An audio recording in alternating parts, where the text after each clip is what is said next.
Sacred attention therapy is an approach to liberation. The first liberation is from the conditioned self, psychology of early life. The second liberation is from the realization of the true nature, the fulfillment of oneself as a personality. And the third liberation is the liberation into the life of spirituality and spiritual practice. Sacred attention therapy, or SAT, is a meta-psychology because it embraces not only the physical, emotional, mental and energetic aspects of the human being, but also the spiritual and the transcendental. Therefore, it is uniquely placed to be an applied psychology through counselling and psychotherapy in the 21st century, in which human beings are more complex than ever before.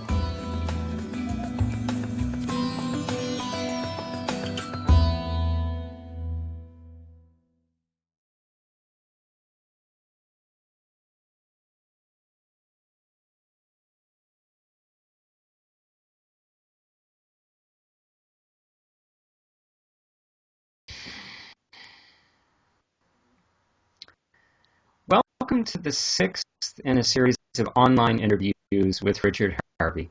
My name is Rob Meager. Today's interview will discuss the lecture Disenchantment, the infinitely blessed path to awakening or provoking the divine. This is from an e-book entitled Moksha Dawn from the Novena Teachings lecture series. This lecture is available in the ebook Moksha Dawn and can be ordered from the books page of the Sacred Attention Therapy website. You can listen to the full recording of many of these lectures on the lectures page of the Sacred Attention Therapy website. And lastly, you can view many other interviews on the videos page of the Sacred Attention Therapy website or our YouTube channel. The URL for the Sacred Attention Therapy website is www.sacredattentiontherapy.com. And if you click on the YouTube channel icon, you'll be brought to our YouTube channel. A little bit of background about Richard Harvey. Richard is a psychospiritual psychotherapist and spiritual teacher. His work emerged out of the human potential movement of the 1970s. He trained with many teachers in humanistic and transpersonal approaches. He's the founder of Sacred Attention Therapy, a radical new approach to inner work for the 21st century that proposes a three-stage model of human awakening. Richard is the author of Your Essential Self and The Flight of Consciousness, among many other publications. He works with people all around the world, and his forthcoming book is entitled Your Sacred Calling. And it's now my pleasure and honor to welcome to the call Richard Harvey.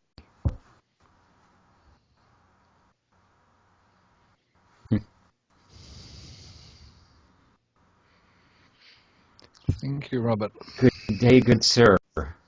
And to you. This is a very interesting lecture on a number of levels. And you begin it in an interesting way by, in fact, responding to a question from someone who had contacted you between the lectures.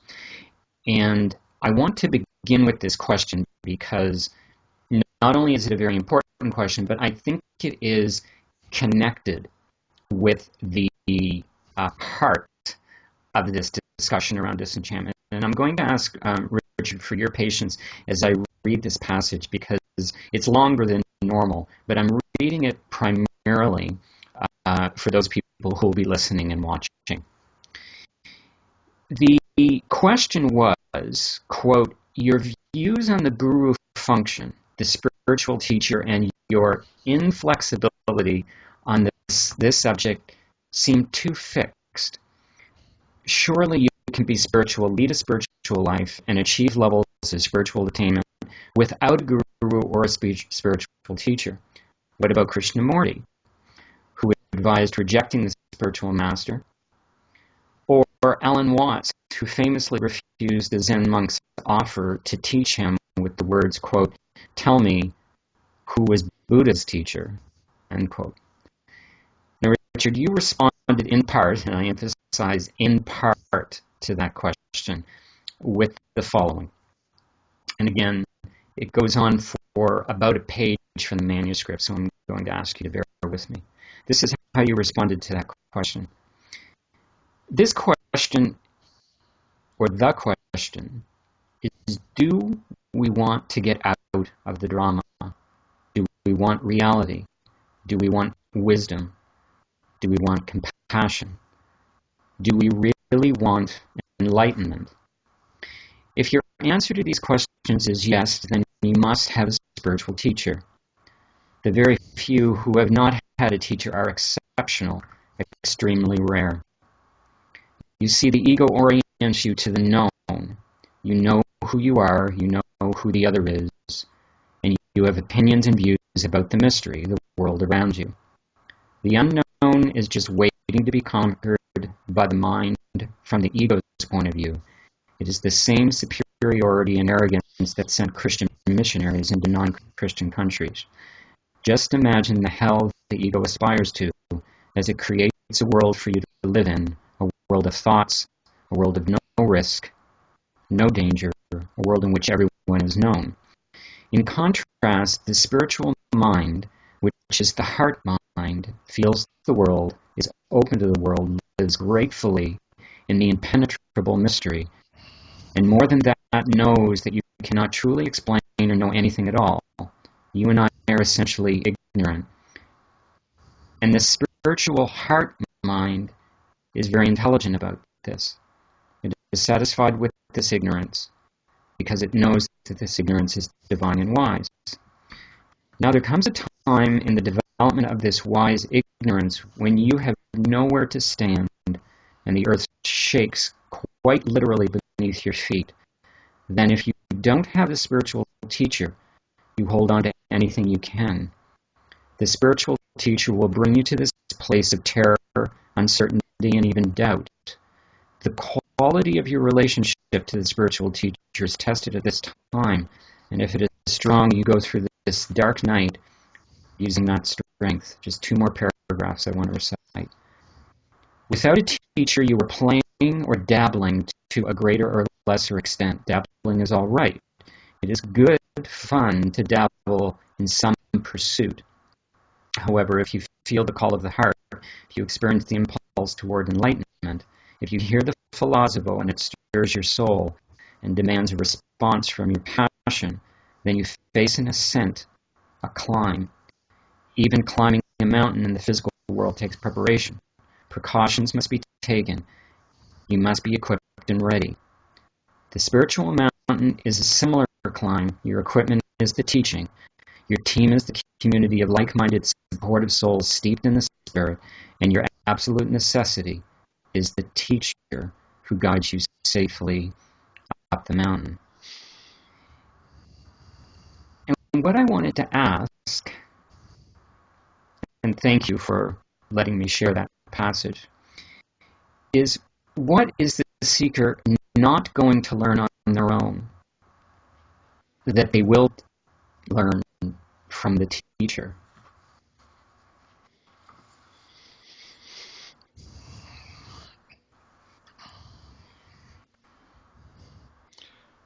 The seeker on their own can never get past themselves.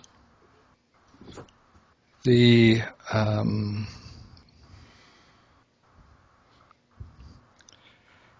misunderstanding about spirituality or psycho-spiritual practices, methodologies, and vision is that there is some method. There isn't. one of the reasons that I distinguish the psychological from the spiritual so clearly, I hope, I attempt to clearly demarcate over and over again, is partly because of this. In the psychological endeavor, method, practice, applying oneself again and again, these things are all of utmost importance because it's time-bound, it's quantifiable in a sense. There's a certain amount of work to do when you look back on the genesis of your personal journey up to the moment of transformation, when and if that occurs. You can say it's quantifiable. You can say it took this long. I did this much work. That's why everybody who aspires to personal transformation, if they ask my advice, I say, get through it as soon as possible. It's remedial work. It's holding you back. It's holding you back from your true nature and your very heart. It's holding you back most certainly from the spiritual sacred life. Mm-hmm. It has no place in the world of an adult. Ideally, we should be concerned with adult things. We should be concerned with adult challenges of the 40s and the 50s and the 60s, these sorts of times, not immersed in uncertainties from early childhood. It's utterly absurd. All of those issues then are dealt with through methodology, through the most accelerative psychological means. My view about this is that what we present in sacred attention therapy is the best we can possibly do at this time to be with the remedial issues for people. That's my intention with it. Not that I want to side with psychotherapy. I have a lot of criticisms of the world of psychotherapy, but using the insights and the very effective methods in an effective way, which means in an effective, potent relationship to a competent, wise, loving, compassionate practitioner. Now that's going to work in a way that I don't see, and I'm sure people may have other views on this, but these views come and go, that there's other ways of doing it, but I don't notice that they have any final sticking in somebody's life that they can say that took me to transformation and I stayed. It really was transformation. I really did let go. How do you do that? I know how you do it. I know one way to do it. I, in the end, only need one way to do it. It's a viable route. In spirituality, though, and the spiritual sacred life per se, when it's not merged, as it always has been, by the way, even through tradition. So I'm not deferring here to the life of the Buddha or the spiritual endeavor of the Buddha or Christ or the lives of the masters. They have always been a spiritual psychological quest, the psychological frailties, the spiritual aspiration, the spiritual path somehow hampered by the humanness of the man who is also reflecting the eternal as a adept, as a spiritual master. But what we've missed in having these traditions to refer to is spiritual sacred life in and of itself has no method, has no practice, has no attainment, it has no accruing, it has no progress. It doesn't exist in space and time. And I'm going to say it again just because I so often feel like no one's listening.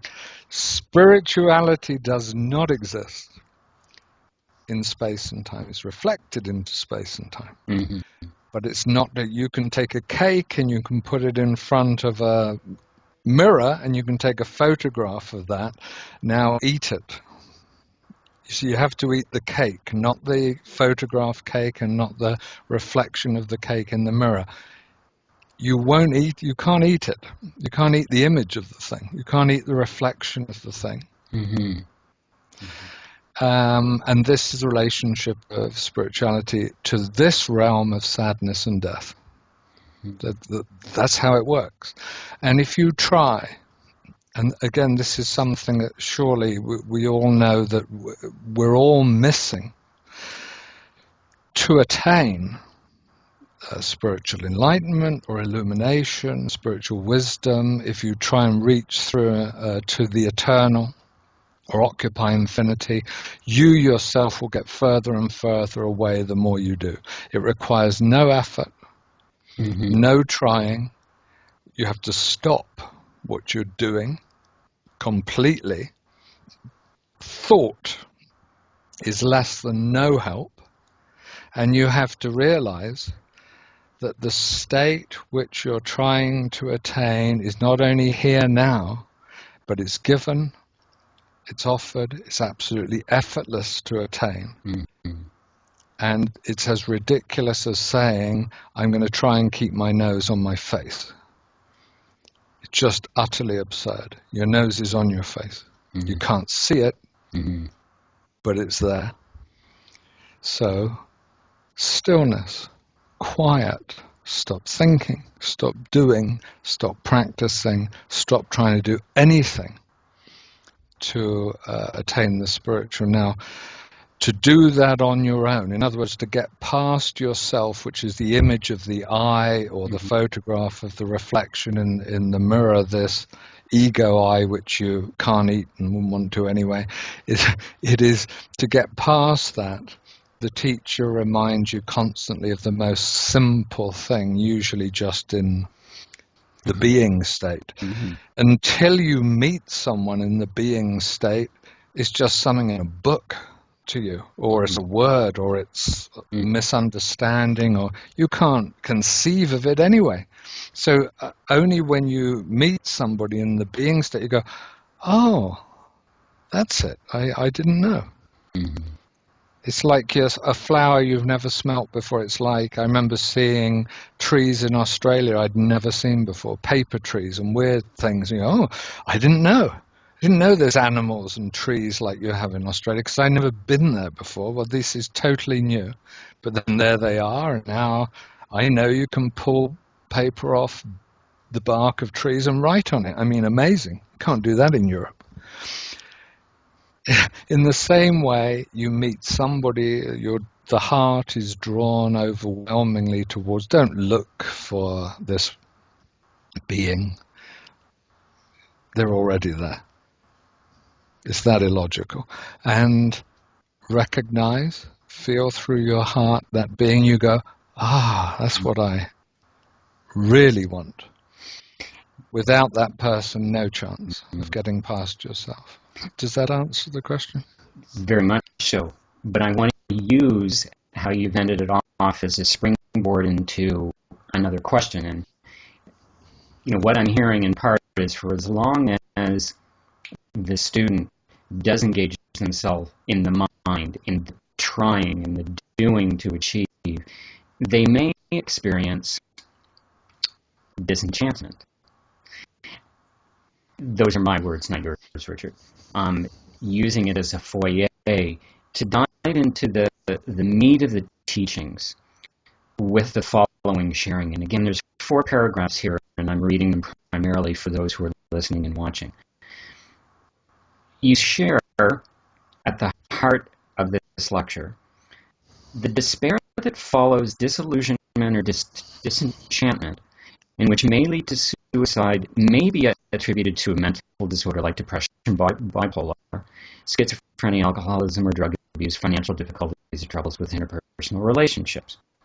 But there is another kind of despair and disenchantment. It may be very difficult for us to spot the difference, to know why and how it is different. This despair is different in essence because it is spiritual in nature.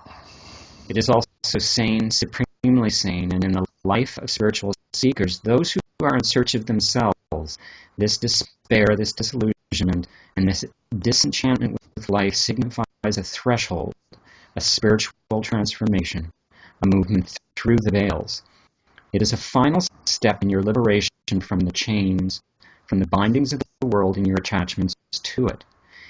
Spiritual disenchantment begins in a variety of ways. Objects, activities, and events that gave you pleasure, interested, or fascinated you seem dull.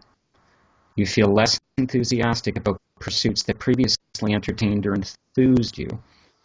It may only be in small increments. You may hardly notice. There's a hint of danger about this incremental incursion, the slow motion surge of disinterest or apathy or inertia. Occasionally, the experience of disenchantment is sudden, unexpected, in a deep realization that your heart has changed in some radical way that you cannot for the moment understand. The immediate response, of course, is to distract yourself. Who, after all, wants to pitch themselves wholly into a vat of despair? You would lose yourself, your sense of yourself, your sense of purpose, the way in which you make sense of this world and its mysteries, its nonsense and its profundity, its humanness and foibles, its sacredness and its bright illumination.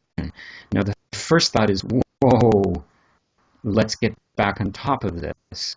This is because you have been conditioned to think and react like that. You have been conditioned to be rigid, not flexible, fixed in your character and your mind, not enabled or empowered to meet the forces of change and transformation. You've been conditioned to live through many veils of protection, through armoring and defensive strategies to ensure your survival. You live your life as if it is a battle, and it has been a battle, and that's where you learned these strategies, on life's battlefield.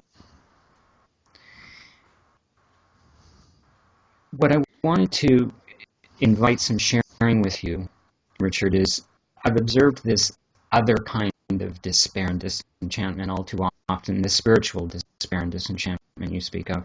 And it seems that many people are in this place in their lives at this time in humanity's existence. As counselors, therapists, healers, caring individuals, what can we do to guide people through this period of despair and disenchantment?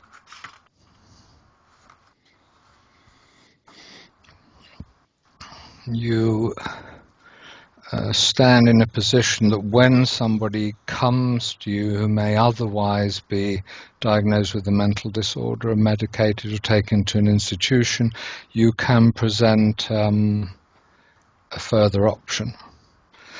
And the further option can be that this is a spiritual initiation. It's important, in my view, to be honest with yourself. Do you really know the difference as a practitioner, as a therapist? Can you discern? Can you be sure? When, after all, and I would say that this is the case, not everybody with symptoms of mental disorder is suffering a spiritual initiation. So this is tricky. I have a line, and the line says, is your essence or your core so damaged that it's irretrievable? And I think we should consider the idea that some people's inner being sense is so entirely traumatized and destroyed, damaged, beyond healing, cure of any kind. Now, that's my view at the moment. Just to bring you right up to speed, I've recently seen some writing by Malidoma Somé, who is someone I admire. He's an African shaman, he's a witch doctor and a scholar who's educated in the West. He bridges the world, so to say. And he asserts, recently I think, in a book on the subject, that everybody in a mental institution is suffering from spiritual initiation. I find it a bridge too far, but someone who up to now you've had the respect that I've had for the man says something like that, you don't dismiss it too quickly.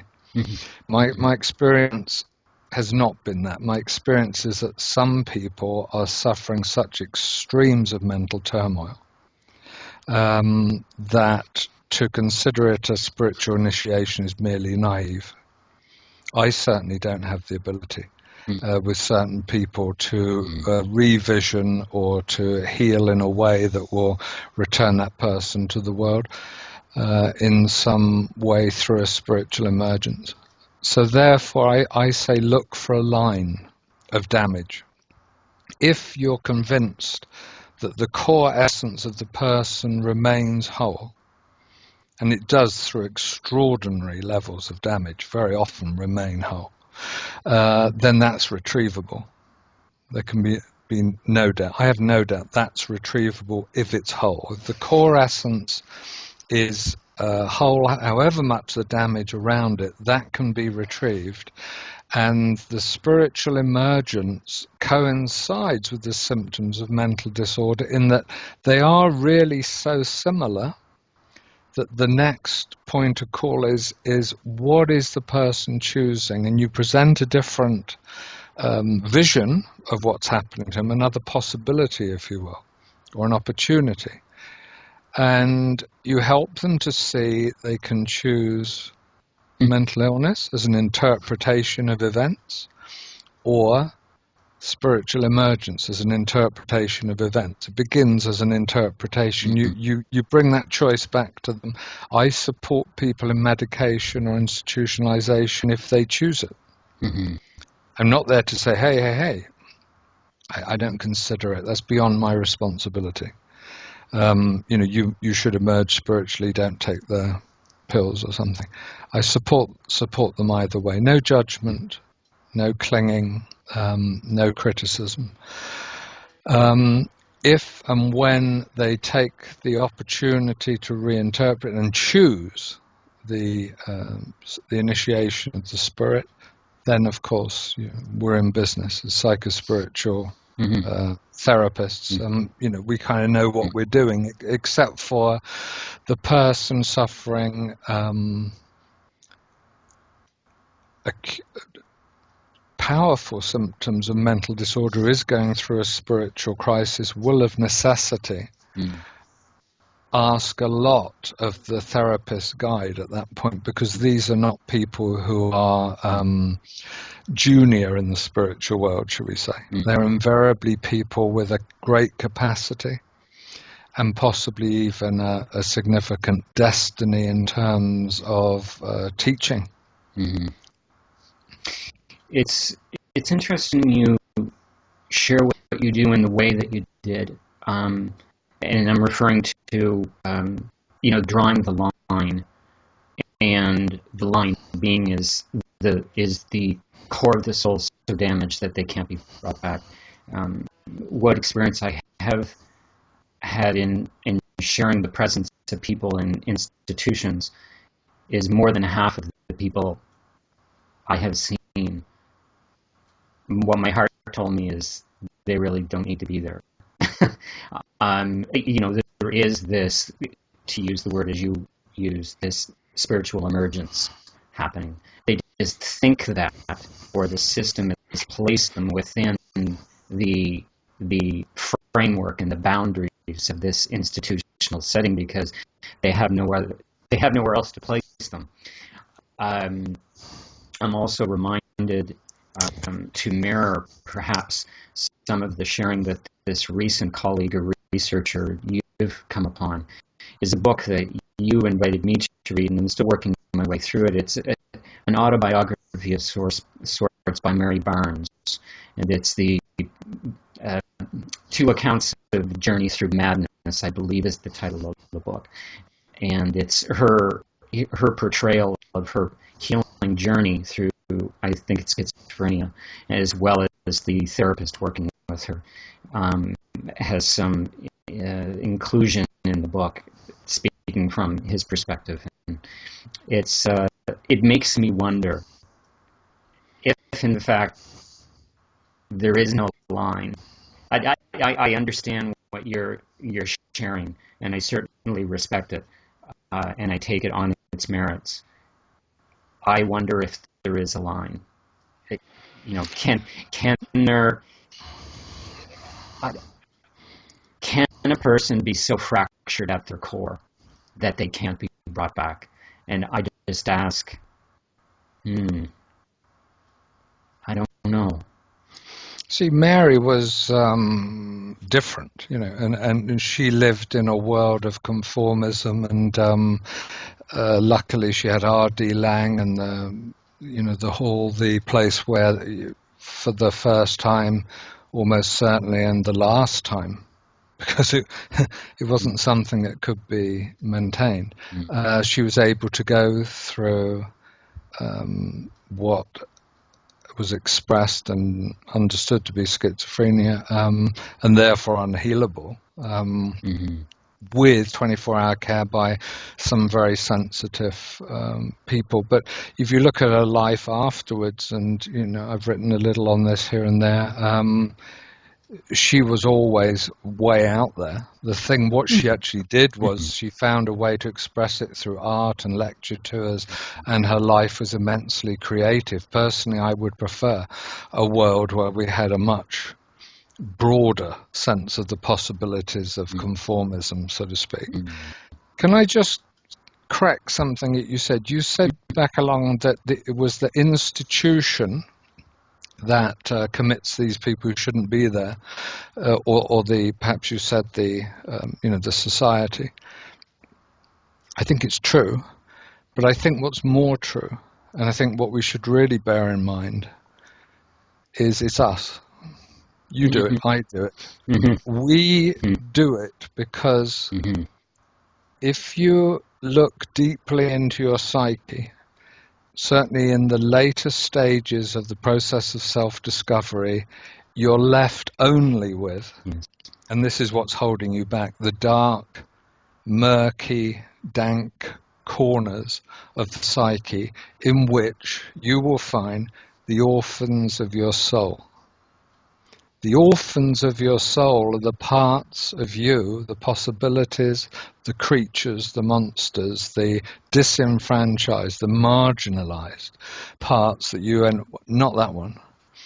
Now, down through, if you look back through the last few hundred years, people think the Nazi concentration camps were some kind of Nazi idea. They weren't a Nazi idea. Everybody had that idea at the beginning of the 20th century for people who they didn't want to have in amongst us in the society.